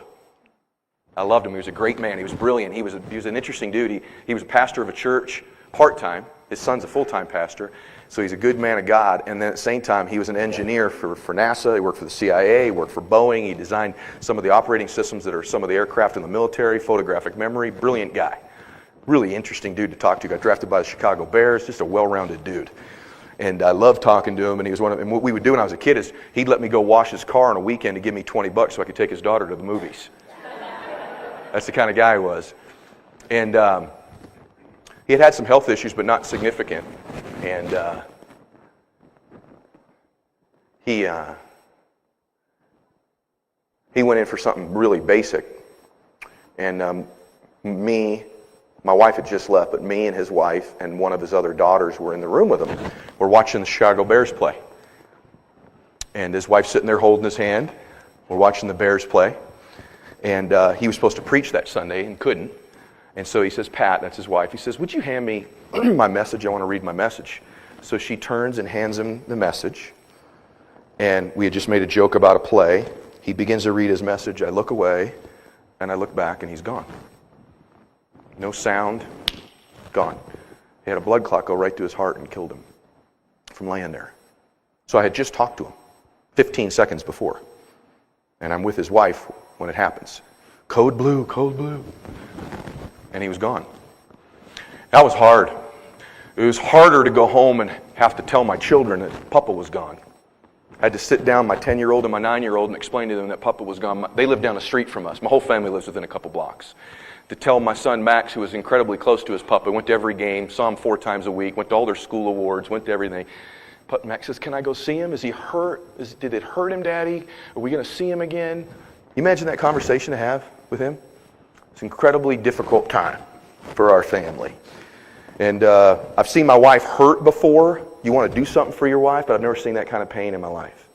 Just before I came here, the morning before I came here, I went in and I found my wife on the floor of her closet sobbing again. I said, this is 6 weeks later. I said, what's up? Baby, she said, I just miss Daddy. Just the pain of losing a daddy you're close to for a daughter is, and as a husband, you want to comfort her, and you just can't. 2 weeks ago, we found out, my dad and I were playing golf, and he's breathing heavy. I'm like, get it going, old man, let's go, right? And he goes, I'm just feeling some discomfort. You know, these World War II old guys are tough, right? He goes, I'm feeling a little discomfort in my side. And I said, well, get it going, let's go, man. You probably pulled a muscle. He's like, yeah, you're right. He's kind of breathing like this. I said, how long you felt this discomfort? He goes, I don't know, a while, it's no big deal. So then we finish around, we're driving back, it's a long drive. I hear him breathing heavy the whole time. I go, is this discomfort or like pain? He goes, nah, just a little tweak. I said, we need to get that tweak looked at. He didn't. A week later, finally my mom calls. She goes, hey, I'm taking your dad to the doctor right now. He's hurting. He's been hurting for a while. I'm going to get him looked at. Went in for an initial look at for a pulled muscle, turned into an MRI, and you have a tumor in your chest. But don't worry, it's not cancerous because it's so large. It runs from the bottom of your lung, it's impacting your lung, across your esophagus, down near your heart and pushing on your liver. So we're not sure how you're swallowing or breathing or what you call discomfort, but it's massive. On one side it's the size of a football, on the other side it's the size of about a baseball. So it's, don't worry, it can't possibly be a solid mass or cancer. It's too large. It's probably a collection of cysts and a lot of fluid, but we can't biopsy it based on where it is, so we're going to take you into surgery and get this thing out of there. White blood cell count was normal. So last Friday, my dad goes into surgery, and the doctor comes out about a half hour in and says, it's all solid, and it's cancer, and it's all over him. And so we're going to have a long day here. I said, how long? He says, 5 hours, which turned into 9.5 hours of taking this out of my dad. And to see the photos, you would not imagine that this was in my dad. And they say it had to have been in him for years and growing. They took this out of him, and it's cancer, and my dad's going to have to go through radiation once his body's better to go through that. I'm going to tell you a story about Howard real quick. My father-in-law who passed away. It's been a tough time for my kids. It makes you look at life different. As I was driving to see my dad in the hospital, it's different when it's your dad. It's just a weird deal. I was driving with Christiane. I didn't believe it was real. Literally, I didn't believe it was real. I'm like, I'm not really doing this. I don't know if you ever had this experience before. I'm not really going to see my dad in the hospital. And it occurred to me, you're going to think this is nuts. But in the moment, it occurred to me as I said to my wife, and I know you're going to think this is I said, we're all dying. She goes, yeah, we are, honey. She goes, you're the one who talks about it all the time in your talk. I said, no, like, everyone's dying. We're all dying. That lady at the reception's dying. We're dying. We need to enjoy this. We need to max it out. She goes, I know you talk. I go, no, but it's serious. Like, our time is short. We need to do more as a family. I need to compete more. I need to make more happen. I need to make something great happen. And the same day I had to see my dad, I took my mother-in-law to my CPA. Because 2 years before Howard had passed away, he had called me and was scared, asked Pat to leave the room and said, listen, I got to let you know, they're going to let me go at Boeing. I'm 71. There's going to be no more employment for me. And if anything happens to me, you just need to know this. I owe $540 on the house. It's worth about $450. I've got $20,000 in that mutual fund you set up for me, and that's it. So I don't know what's going to happen to Pat if I die. I said, oh my God, you're kidding me. He goes, no. And he said, I got a coin collection too. I'm like, ugh. So I went home. I said, Christiane, here's what I want you to do, because your dad won't do it. I talked about it with him. I said, I want you to get the account numbers from your mom. I want you to get the exact balance. I want you to get the payoff, and I want you to write a check to Countrywide and pay off their house right now. She said, how much? I said, it's like $550 and change is what he said. A couple days later, she writes the check. They don't get a statement for 2 months. He calls me and goes, you son of a buck, what did you do? I said, I paid off your house. He said, and he goes, he's called me a son of a buck, and he goes, I prayed to Jesus that someone would deliver this to our family. I didn't know it was going to be you. He said, I didn't know it was going to be the dude I used to float $20 to wash my car was going to pay off my damn house, but thank you. And it was an emotional deal, and he cried. After he died, I sat down with Grandma this same day, and she says, this is real WFG stuff, I'm going to tell you. This is money. This is why you need to make money. She says, I know the house is paid off, but I want you to know something. And she takes out this bucket of credit cards. There's 24 of them. 18 of them had balances. She said, we ran up about $40,000 on these credit cards. I've only got $20,000 here. His Social Security is going to be dropping. I don't know what we're going to do. I said, well, you know how I was paying you and Papa that salary all these years? That also let me fund a pension plan for him that's turned into a spousal IRA for you. And I think you'll be able to pay it off. I said, here's the statement at Centurus through my CPA. There's $564,000 in that plan. So why don't you take the 40 plus your paid off house and you'll have about $500,000 cash. So I expect the kids to have a good Christmas, Grandma. and the tears start pouring. I said, actually, I forgot I had set up another one with 150 in it. I just dumped 150 in it for you 2 years ago. So you actually have $714,168. So we were able over the last 5 years to give my in-laws about $1,250,000 as to take care of their retirement. That usually cuts it. So the house is paid off. She's got about $700,000, $680,000. I said, you're the richest damn grandmother on this whole street, just so you know. She thinks I'm the greatest thing that's ever walked. Now, when we started in the business, do you think when I was recruiting people and building people, I had my dream of what I wanted, that I ever factored into the fact that I'd pay off their home and make them millionaires, in addition to my family being a millionaire? Can you see the difference, Eric, though, between making like $600,000, $700,000 and $3 and $4 million? At $3 and $4 million, you start getting to do some big stuff. See, that you get to start to do some stuff where it blows people's minds and blows your mind. As we were driving to my CPA to have her sign to get the spousal IRA, something that broke my heart, she said to me. I said, Grandma, what are you going to do with all this money? She goes, I don't know what I'm going to do. I said, well, why don't we have some fun? I want you to hear what she said to me that broke my heart. She said, I don't think I know how to have fun. I said, Grandma, what do you mean? She goes, I don't even remember how you have fun. I go, what do you mean? She goes, me and Howard, we never had fun. She goes, in 1984, we took a vacation to San Antonio. That was fun. I said, Grandma, are you serious? She goes, no, he would just work and come home and we would live. I don't know how to have fun. When I die, and I loved Howard, but when I die, I don't want my wife saying that. I want my wife to go, you wouldn't believe the ride we took as a family. You wouldn't believe what we saw and what we did and who we helped and the difference we made. And we went through what he did in this church and the different things. I said, he served a different kind of life. And she said, Eddie, he was capable of so much more. He was capable of so much more than that. I want to have fun. I said, well, what are you going to do? She goes, I want to learn to golf. I want to learn to play the piano. I want to go to Hawaii with you guys. I said, well, we're going to do all of it. And you're paying, just so you know. I said, you're going to have a blast. I said, we're going to have some fun. See, this life eventually, what's going to happen is if you're not careful, you're eventually going to get to the point where you're out of time. You're going to get to the point seriously. And you run into a business with a group of people that can shatter that reality. If you'll get momentum, if you'll start to pay a price, if you'll go make a difference. And here's what I got to get you to recruit. So I'm going to try to get in your heart here. You can change someone else's life. Okay? The real gift of WFG is the guy who let me pass on this being a chemistry company and still giving me the shot. That's the gift. How did he know at that time would be a guy to inspire people, pay off Pat and Howard Lewis's home, take care of his parents, be able to do all these different things in his life? The gift was that. Most of us are givers. Givers have a certain set of eyes.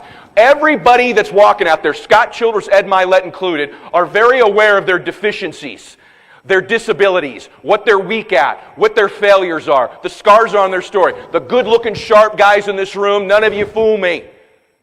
Just like I can't fool you, you're very aware of what you're afraid of or what you failed at or what you're weak at. There's this part of you that is sad inside. What makes us happy in life is knowing where we come from, but then also figuring out why we're here and doing something with our destiny. And until you've done both of those things, there'll always be this little sadness in you. Until you chase your dream, until you go for it, until you transform your life, there'll always be a part of it, even when you have your faith. There's a little sadness in you. Because not only knowing where you come from matters, but knowing why you were put here and doing something about it and fulfilling your destiny. So someday the Lord says, well done, good and faithful servant, is part of this game. And that sadness will linger until you get it. And my submission to you is that your job here on earth was to make it better for someone else. Get out of your own way. Quit worrying about yourself. Help another person. And just know, most people have no identity. They feel like they've been left behind. Life's left them behind. Their great times have left them behind. Since they were quarterback in high school, nothing great's happened. Since they had promise as an executive at their firm and it didn't work out.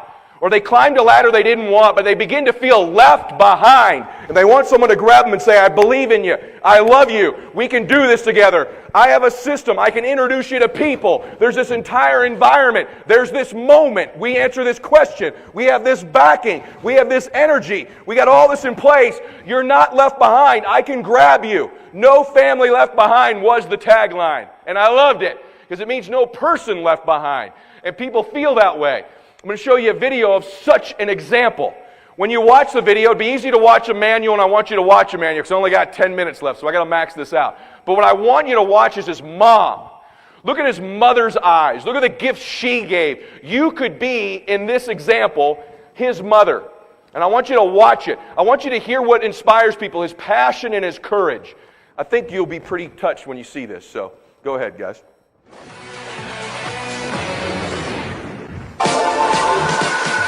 Welcome back to the X Factor. As the holding room starts to thin, many are leaving with their dreams in tatters. But for our next contestant, the opportunity to chase that dream is all he ever wanted. What's your name? Emmanuel. I'm Emmanuel. I'm 17 years of age and I live in Australia, originally from Iraq.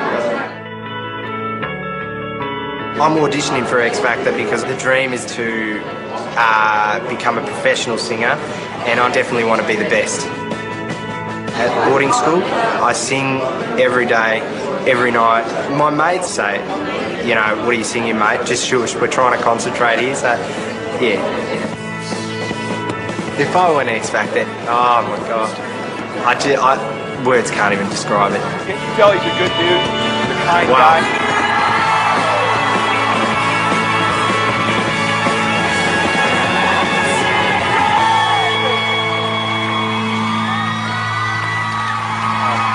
Hi, man. How you doing? What's your name? Emmanuel. Emmanuel. So who's here with you today? My mum, my cousin, my auntie, and my brother. at his mama's face. How good she is. How old are you? Well, actually, I'm not exactly sure. When I was originally found in Iraq, in an orphanage, my mum found me. I was born with no birth certificate, no passport, nothing.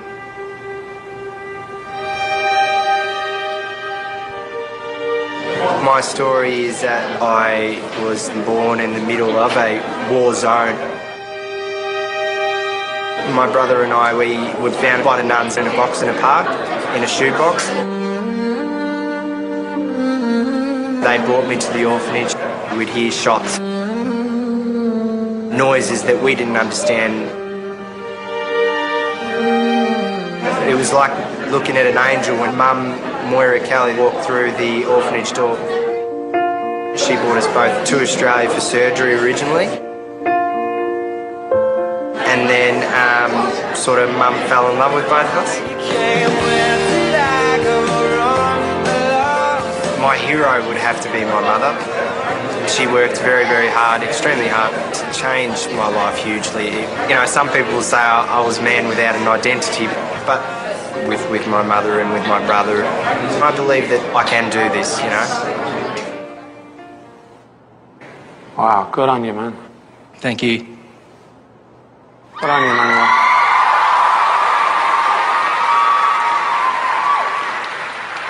So what are you going to sing? I'm going to sing Imagine by John Lennon. Beautiful. Wow. Good luck, mate. Thank you.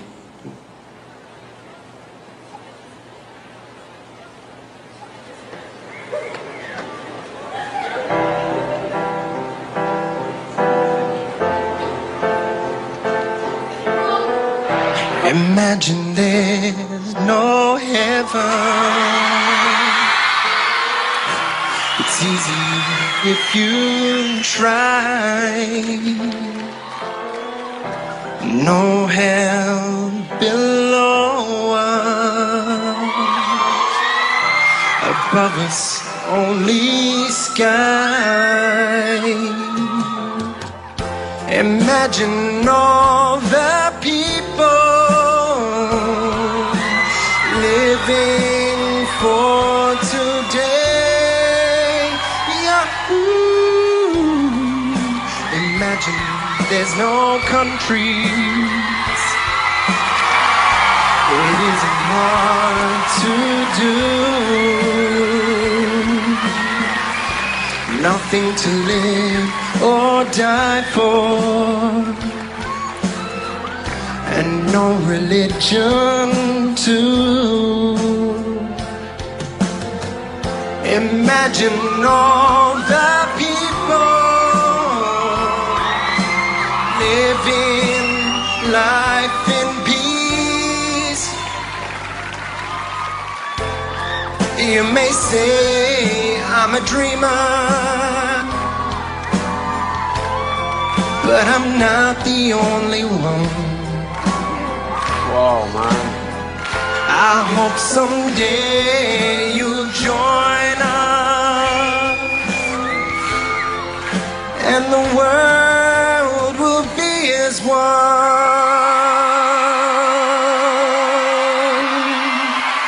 Thank you.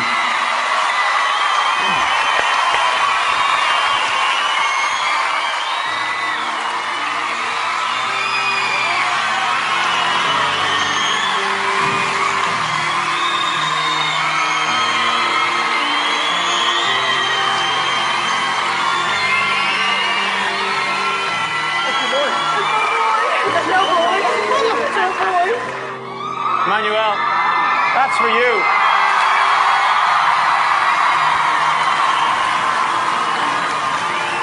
Listen to the audience. I can't believe that, the audience. I don't think I've ever been moved as much as I was by that performance. That was magnificent. Your courage, your bravery is unbelievable. Courage, bravery. Thank you. Emmanuel, you kind of won us over from the minute you stepped onto this stage. You just had this cheeky grin and this confidence. Everything about you, I just love.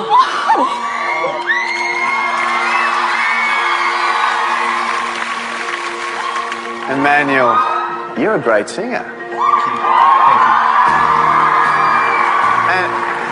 And I'm not saying that because you've had a hard life, because it's the thing to say. Compared to the other people here, regardless of your story, you've got a beautiful gift, and you moved everyone in this room. Thank you.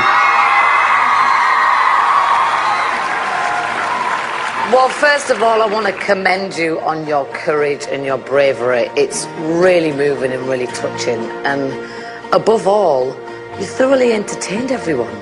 Everybody here was smiling. Thanks, guys. And for that, I thank you. Thank you so much. Thank you. Emmanuel, we have to vote. I would definitely like to see more of you in this competition. It's a yes from me, man.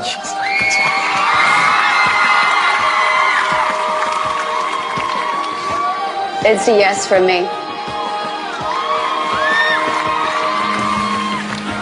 I can't wait to hear what you're going to sing next. It's a yes from me.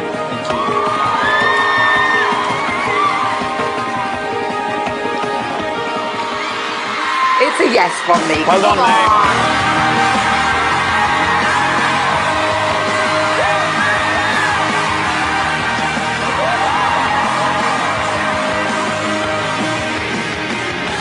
It just makes everything that you worry about just so pathetic. Well done, man. We need some tissues.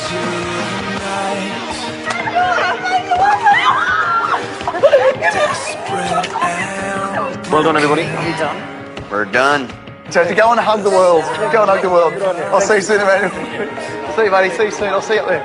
No, that was incredible, and that was the most moving performance I think I've ever seen, like ever. Yeah. Pretty awesome, huh? That's why WFG exists, right there. That's why we recruit people. That's the most important thing you could do. Because did you see what inspired people about him? Was his courage and bravery. Were you rooting for him? You were. It makes you emotional to see him overcome what he's overcome. People rally around people going for it. People rally around people overcoming adversity. That's what magnetizes a team to you. Not how good you are, not what a great speaker you are. People root for you. They're magnetized. They gravitate to people overcoming adversity. There are millions of Emmanuels out there, many of them like me and you. They feel left behind. They feel like they don't have an identity. They want someone to come pick them up and believe in them and love on them and let them sing the song of their life. Everybody's got that song in their life they want to sing, and we give people a chance to sing it. Did you see once he got a little recognition, he pulls the mic off and he starts to really go for it because he was getting some recognition, he was getting some belief, he was getting some acknowledgement, he was getting some momentum. That's what we do. Did you see the gift his mother gave him? Did you see the look in her? As much as he enjoyed that, Mom enjoyed it 1,000,000 times more. The gift is in giving someone the chance to change their life here. Shame on you for not recruiting people, playing like this is a financial services company. You don't win with, thank you, you don't win with your head, you win with your heart. You're sitting in the middle of this. Shame on any leader who doesn't talk to you about it.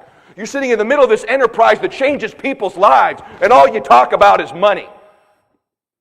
That's the easy part. Of course we're great at that. It's why we exist. That's not what this is. This has heart. It has emotion. It has a soul to it. It has a destiny. Our calling is to change people's lives. Our calling is to introduce the Emmanuels of the world to their song, to believe in them, to lift them up, to move them. You see what happened to Emmanuel there, that courage and bravery part. What sucks about it is only one person wins the X Factor, and he didn't win it. But here, thousands can win. Millions can win. It's the same model. Great job. I believe in you. You're awesome. Way to go. You're inspiring. And there's a group of people around you that lift you up. You know what most people want more than anything? Is somebody to believe in them. I never knew this till last week. My dad was going in for surgery. I was having dental work that day, early in the day. My dad's a tough guy. I'm his only son. He's my best friend. We're very close. My favorite person other than my wife and kids is my dad. And I can't even imagine him not being here. even though I know it'll happen someday. So I'd seen him the 2 days before, and the surgery was the next morning. I'm getting dental work done, and my dad knows it, and he's the kind of guy who hates to inconvenience people. You have dads like that. Hey, I'm okay. Don't worry about me. Don't bother. About 4 o'clock, I'm in the dental chair, and the thing keeps ringing. Finally, I pick it up at a break, and I go, hey, what's going on? You calling? And he goes, yeah. He goes, hey, before I go in tomorrow, you think you could come by tonight? Not like my dad at all. In fact, he's never done that before. So I knew it was important. I said, yeah, is everything okay? He goes, everything's okay. Just come on by. So I get there about 8 o'clock, drive all the way over. He's going in the next morning. My dad's not an emotional guy. He says, Debbie, he says to Mom, he goes, why don't you go up and go to bed? I'll meet you up in a minute. I want to talk to Eddie. So sits me down. I don't know what he's going to tell me. It's just worse than I know. And he goes, hey, you know they're going to stop my heart tomorrow to do this. And so there's, you never know. I'll probably be okay, but you never know. And he goes, I already know you take care of the sisters and Mom. I know about all the financial stuff. I'm not worried about any of that. And thank you. I'm going into this not worrying about any of that. I don't have to worry about my wife and children because I have you. That makes me feel great. I know my grandchildren, my children, everyone's taken care of because of you. But that's not why I have you here. He goes, I never told you this, but I just want you to know this. My dad never believed in me. I said, Papa didn't believe in you? He said, no, he believed in Mike. He never really believed there was anything great about me. My brother was a special one. All my life, I've known my dad never believed in me. I spent most of my life trying to prove to him, and I can't. He never believed in me. And he goes, I'm going into this knowing that my own dad never believed in me. And he goes, I know you know I love you. But he goes, I want you to look right at me. I'm in his living room. He goes, I believe in you. I think you're the greatest there's ever been. You've never done anything but bring me joy and happiness and pride. You're the greatest son a father's ever had. I believe in you so much. I believe you're capable of so many great things. I don't know why God gave me and your mom such a wonderful son. But I want you to know, you already know I love you. I want you to know how deeply I believe in you and how great I think you are. And that the best is yet to come for you. So if I don't come out of this tomorrow, you know your dad believes in you more than anybody in the world. You hear me? And I'm crying. He's crying. He goes, now get your ass out of here. And gives me a hug. Most important thing someone's ever said to me in my life. And it dawned on me since I left there, a lot of people feel loved. Not everybody knows people believe in them. Not everybody knows that. You can give the gift to somebody of belief. You can give the gift to somebody of strength. Honestly believe that that's our calling. I get frustrated that I have to persuade you to recruit people because it's such a dead word. What we really do is we transform people. See, Steve Jobs, Roger, and Emmanuel are the same person. They all come from a little bit different place with a little bit different background, but they won with passion. They won with their heart. They inspire people. People are magnetized to them, just like you're going to win here. You need to let people know that you believe in them. I want you to know that I believe in you. I hope you'll hold my dad up in prayer if you're a praying person, that he comes through this. I know he will. He's a good man. He's a great man. I'm not done making his dreams come true. We haven't gone and played our trip in Ireland. We haven't done Scotland yet. He hasn't seen Max do the big things I know Max is going to do. And I'm convinced those things are going to happen, but it's awesome to be in a position to be able to take care of him. The fundamental question of our time is the one we answer. See, the whole key to what's going to happen in this country is there has to be an industry large enough, there has to be a group of people, there has to be a movement, if we're going to fix things, where there's an industry large enough where millions of people can transition into that industry and it still won't be saturated. It has to have a system. It has to have enough backing and capital to sustain this influx of people. And it has to have some Pied Pipers be able to preach the message. You have to have some evangelists. You have to have some Steve Jobs who can get up and preach about the message of what a great cause and what a great mission this is. WFG is a great cause. It's a great mission to transform the country, to transform people's lives. We do it one person at a time, one Emmanuel at a time, one Roger at a time, and we're looking for our next Steve Jobs. That's what we do as a company. What I want you to get out of today is that you can do this. Because your passion and courage will inspire. You can communicate your certainty and how important it is your way. That this is a great happening in your life. That you don't need to wait until it's too late to make a move. I don't want you to ever think I didn't have enough fun. I don't want you to ever wait till it's so serious you can't do something about it. Now is the greatest time of your life. You might wake up with a little pain in the side that turns into something serious. The time of your life is now. The momentum with our company is now. I did not come here today literally to inspire all of you. I came here to find 10% of you who want to do this, who say, I'm back in. I'm back in the auction. I'm paying the price. I've accepted it's going to be hard, and I am willing to go the distance to make this happen for my family, for my Julia, for my dreams, for my Emmanuel, for me. I want to make this dream happen, and I'm going to get clear on what I want, and I'm going to know exactly why, and I'm going to repeat it over and over, and I'm going to have compelling, big, emotional reasons. I'm going to remember it's going to be difficult, and I'm going to stay in. I'm going to remember the massive cause, the pride of where we're going. People are going to know this is important to me, and I'm not going to quit. These are the things that move a company. I believe we are on the precipice of becoming one of the great movements in the United States. Heck, it may even generate into something that elects people to office someday. You get a couple million card-carrying members in every community, and you start having some pull. We start electing people and moving people. I've always had this dream of owning a sports team. I got a call last week from a buddy of mine who says, hey, I want to talk to you about an NBA team and having a little share in it. And I'm interested to follow up with a conversation with her about the power, the pull of what we're going to do, with the backing we have, with the magnitude of this wealth transfer. But most importantly, you got to be deaf not to see, blind not to see. There's going to be a monster people transfer, and we're behind. They're waiting. They're struggling.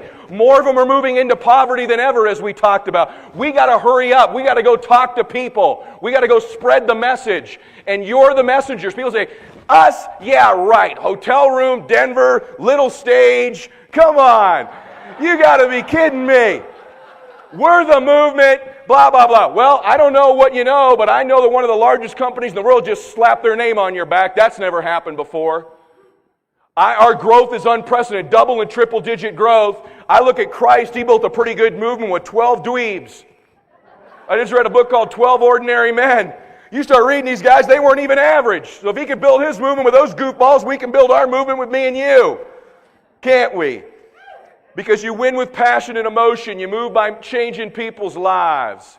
It starts with you making one call to one person today.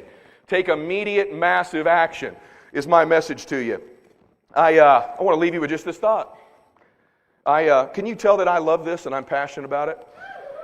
I accepted a role to help contribute with the level I wanted to about 2 years ago. When I did it, I accepted the fact that that was going to be difficult. That's what's made it easy. I accepted I have to go back to 60, 80-hour weeks. I've accepted I'm probably not going to play very much golf. I've accepted that my commitment is to the people of our company, to the people of our country, for a season of my life. I don't know how long that's going to be, but I want you to know that I'm committed deeply to this company. I'm committed deeply to our cause. I'm committed deeply to the people. I'm very passionate about what we're capable of doing. I feel like we've got momentum. There's a part of me that honestly believes that we're the Apple of our time, but maybe in a more profound way. Apple enriched people's lives. We may be saving people's lives. And that may be a higher calling. It may be a more profound calling. It may be what I was born to do. Maybe what you were born to do. Average, ordinary people are who always change the world. And I believe we are called to do that. I believe it's going to have to be a message of expansion. You're going to have to get more serious with people. You're going to have to go over the top, as Scott said. You know what I found out, and you can give this gift to somebody in conclusion? Probably the two biggest days of your life are the day you're born and the day you figure out why. And the day you figure out why, and I can't put mine all into words, I just know I'm supposed to inspire. I know inspiration comes my way. It's where I find Emmanuel and Roger and all these other people. They're gravitated to me. I'm looking for it. It's the picture I hold. I look for inspiration. I look for magic. I look for people to help. As a consequence, there are blue Hondas everywhere, man. They are all over the place. I would challenge you to get into this game with us. I hope you can sense that we're going places and doing big things, and your ticket there is emotion and heart, and that you have everything within you right now to go make something great happen in your life. Hold my dad up in prayer and have a great rest of your meeting. God bless all of you. Thank you very much. Take care.